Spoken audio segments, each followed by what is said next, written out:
Good morning, students.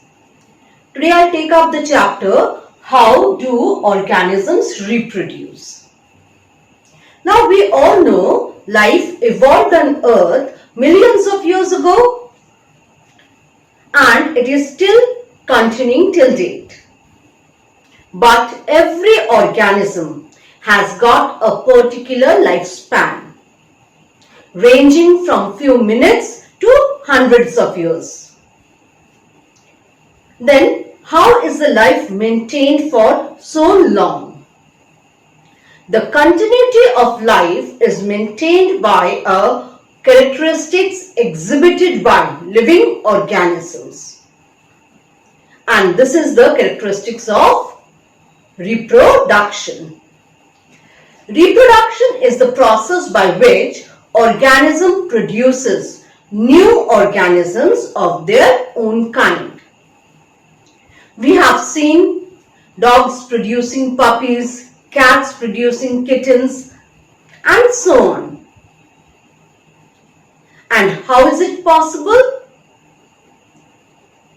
The process of reproduction in simple organisms starts with copying of DNA, splitting of one cell into two or one organism into two, from a complex mechanism where specialized organs in higher organisms produces specialized cells called gametes. Fusion of gametes forms zygote. Zygote forms embryo, then fetus, and then the new organism. So this is a complex phenomenon. So, every reproduction starts with copying of DNA or the genetic material. The DNA is the blueprint of life. It contains all the information not only about that particular organism but also about its reproduction and other processes.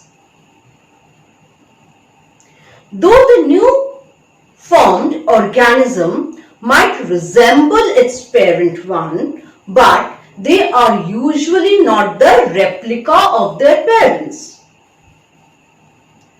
What causes these differences? Until and unless they are monozygotic twins. See students, the morphological, anatomical, and physiological differences between the members of a particular species is known as variation. As I said, the reproduction process starts with replication of DNA. The replication process may have some copying errors, which eventually gives rise to these variations. There can be accidental or sudden changes in the genetic material known as mutation, which also leads to variation. And in higher organisms, we have a definite mechanism known as crossing over, where the exchange of DNA material takes place during the division of the cells. So this also gives rise to variation. Now, variation has some advantages. The first advantage is pre-adaptability.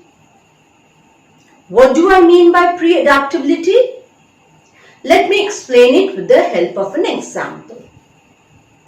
Suppose there is a pond or an aquatic habitat where a particular kind of bacteria thrives.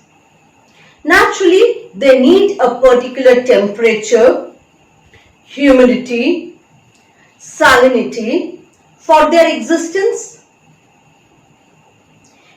Now, if there is a change in the temperature, say due to volcano, what will happen? The temperature of the water will rise, and in this altered temperature, most of the bacteria will die. Only some of them which have a variable gene will continue to exist. And these bacteria which overcame the altered environmental condition will now reproduce to increase their population. So see students, this variation in those few bacteria have given them an edge over the others. It has helped them to adapt to the changing environmental condition. Second, how do we identify each member of our family? By the uniqueness of their appearance, because they differ from the other members of the family. This individuality to an organism is provided by these variation. Number 3, struggle for existence. Every organism struggles to exist. During this struggle, the one which has the ability to adjust itself to the changing environment will continue and others will die.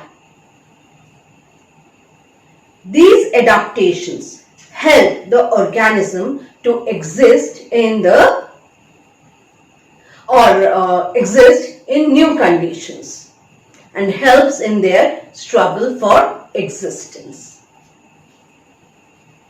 These variations also give rise to evolution.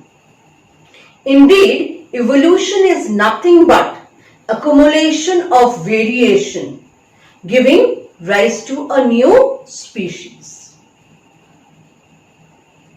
Now, it's not necessary that the variation will always be advantageous. There can be some variations which are even lethal, which can lead to extinction of a particular population. But definitely, evolution is the result of accumulation of variation. Let us now discuss about the types of reproduction. There are two types of reproduction: asexual reproduction and sexual reproduction.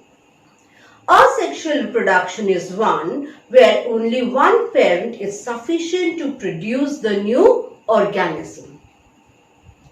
But sexual reproduction is one where two parents are required to produce the offspring.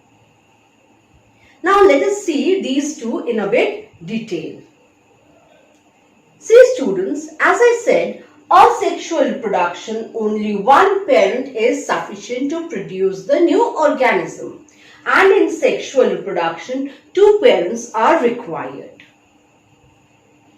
In asexual reproduction, the organism mainly reproduces by simple processes like fission, budding, spore formation, fragmentation, regeneration. Even the vegetative propagation in plants is considered as asexual reproduction. But the sexual reproduction starts with formation of gametes by specialized organs of opposite sexes. These gametes fuse or fertilize with each other to form a structure called zygote. The zygote eventually gives rise to the new organism. Now, since asexual reproduction, the only one organism is sufficient to produce the new organism, the Newly formed organism is usually a clone of the parent one, and even the daughter organisms, they resemble each other and they are genetically similar. But in case of sexual reproduction, the offsprings produced are not the replica of the parents or each other. There can be genetic resemblances, but they are not exactly the similar. Next, rate of multiplication is very fast in asexual reproduction. Say, an E. coli is able to reproduce in 40 minutes. But higher organisms like humans or dog, they take years to reproduce. Even the number of organisms produced in asexual reproduction is a huge one. But that of in sexual reproduction is limited. The asexual reproduction occurs mainly in lower organisms and in plants by the way of vegetative propagation. But in case of sexual reproduction, it is exhibited by most of the higher organisms. Now, there are some plants or animals which bear the two types of reproductive organs in the same body. They are known as bisexual in case of plants and hermaphrodites in case of animals.